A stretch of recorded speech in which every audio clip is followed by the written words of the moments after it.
Okay, so today we're going to have a discussion on world building, which I believe is primarily something to be considered for science fiction and fantasy authors. It's normally in that realm.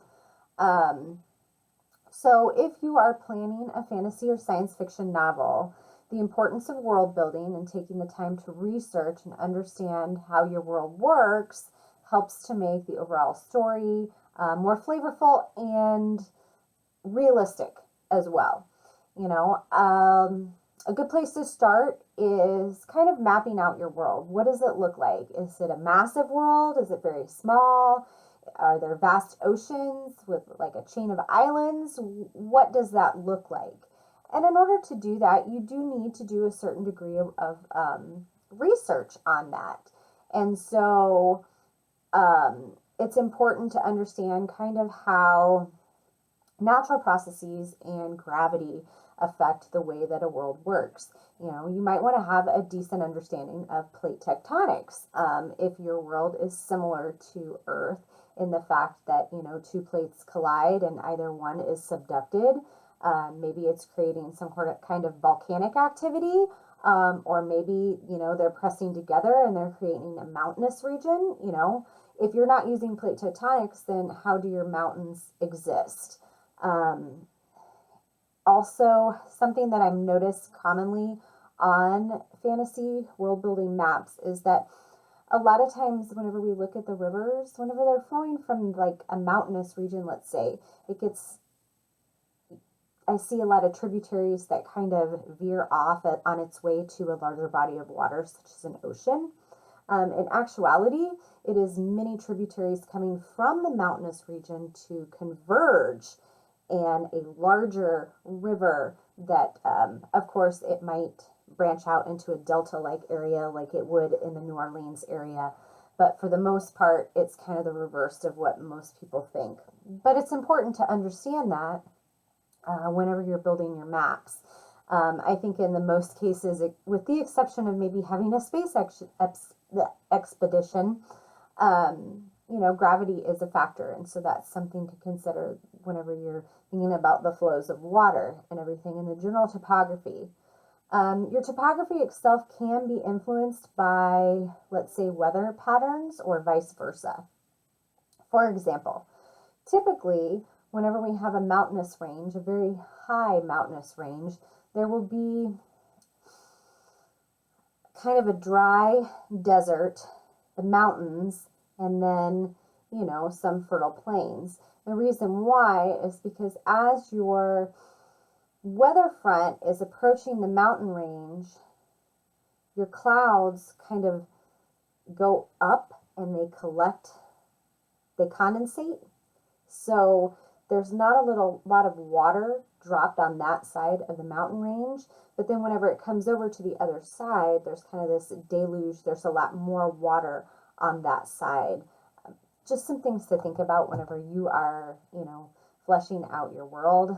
You know, think of where you would put cities. Those would be port cities, you know, along major tributaries, bay areas, inner cities. How are they connected? What do the lines of commerce look like between these cities? Are there different kinds of various rules? Um, are there border disputes? These are all things to kind of consider. This gets into more of the natural politics of your world, determining what areas and how they're governed. You know, do you have monarchies? Is it an emperor? Where is there a tyrant situation? Is it an elected official? Is it, you know, do they have one big governing body and then several kind of like little lords and ladies that manage smaller areas of that land? Um, there's just a lot to consider whenever you're thinking about government.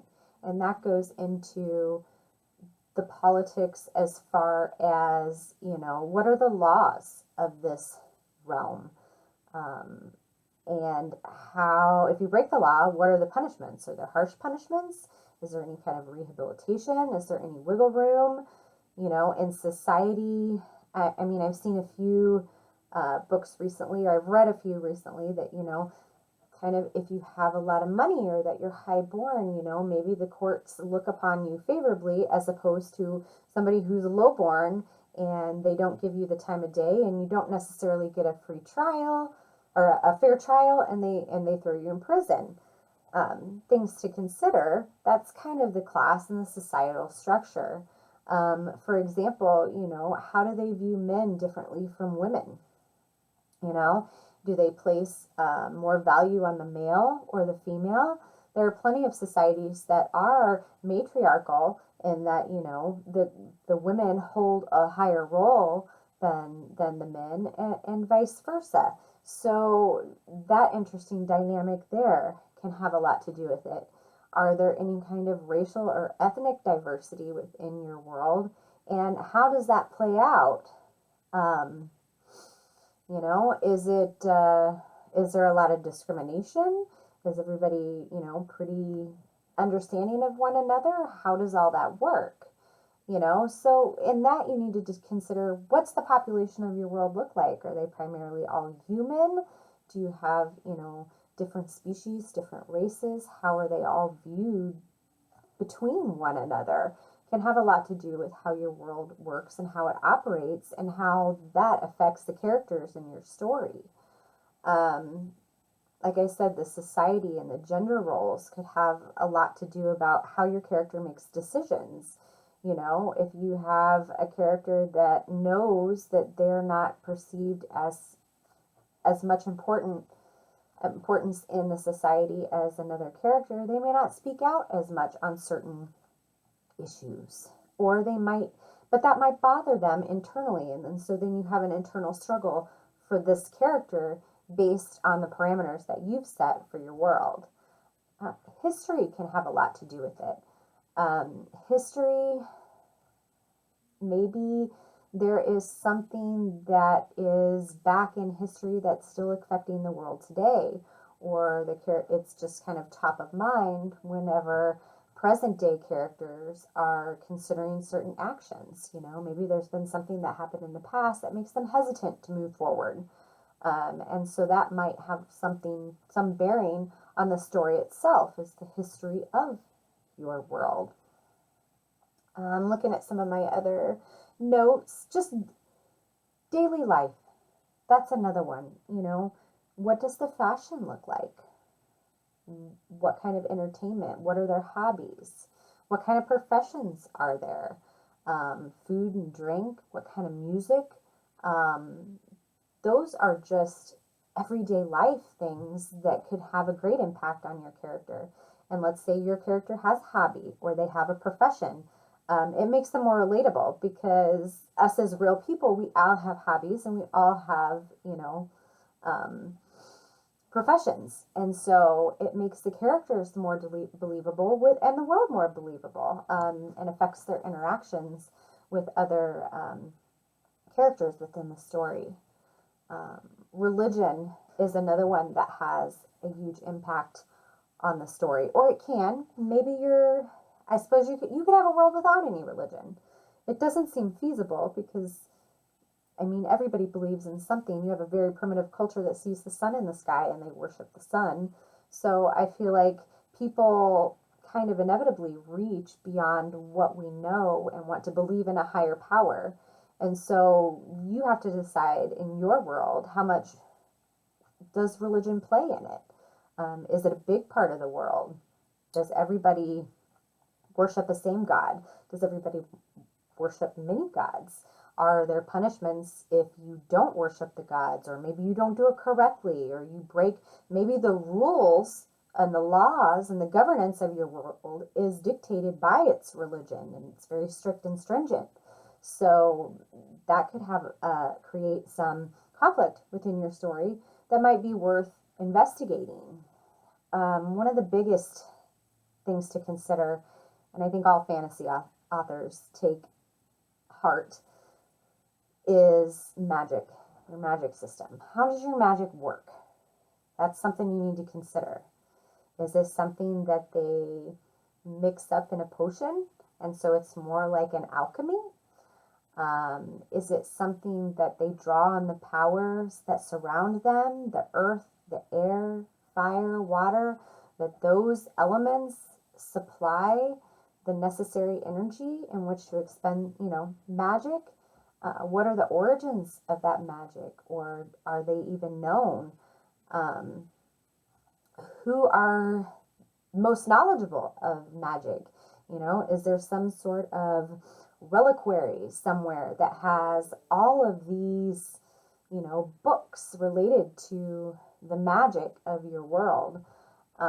It's important to really take the time to think about it. I know there's been a lot of different magic systems out there. You could consider, yeah, I know Star Wars, the Force. Everybody says sci-fi because it's set in space. Fantasy, there's magic. So think about the Force and how the Force works. You can think about Game of Thrones and the Red Woman and how her magic works. We didn't get to really see a whole lot of it, but maybe if you've read the books, there's a little bit more detail in there as far as that magic is concerned. So one of the books that I think whenever I think magic system and a unique magic system, I always go back to Mistborn by Brandon Sanderson. If you're looking for a really interesting magic system, I think that's one of the most unique and detailed magic systems out there. So take a look at that if you're looking for some sort of example of, how to do it a little bit differently than it's been done before. But I guess at the bottom of all of this, I want to reiterate the fact that world building is important, and you can plan out all of these little details, and you can spend hours and days and months and years and, hashing out every little detail of every little small town along the main road in your little world. But the fact of the matter is that at some point in time, you have to kind of put that world building on pause and actually start writing the book. It doesn't mean you have to completely stop with your world building, okay? You can continue to move forward with the story while you're developing the world. And the fact that, we don't want to overdevelop areas where our characters are never going to visit. They're never going to experience that. And so why spend all of this time and effort on fleshing out all of these details that are never even going to be used in the story? So I say develop some of the areas that your characters are going to use. And if that changes, let's say we decide that your characters decide they're going to go to a different part of the world, one which maybe you have a few notes on, but you haven't fully developed that area. Maybe at this time you want to go back and say, you know what, I need to pause on my writing and I need to consider this area and kind of expand on these details that I previously had here. But the fact of the matter is that I meet a lot of people whenever I go to events, and they're from all different walks of life, all different experiences. And something that I have noticed is that a lot of people will say, oh, I've been working on this book, I'm not joking. Some people are like, I've been working on this book for like the last 10 years. And I'm like, oh, well, how far have you gotten in the book? Well, they haven't started the book. They're building the world. So they've spent 10 years contemplating this world without writing a single word towards the book. You're never going to get from beginning to end if you do that. And I understand world building is a lot of fun. It can be, and it's exciting. But at the same time, if you have the goal of actually getting from start to finish and writing a book, you do at some point have to stop and not be a perpetual world builder and start actually writing in the story. And sometimes that's hard. So that is my tidbit of advice. World building is important, but actually starting to write the book is more important.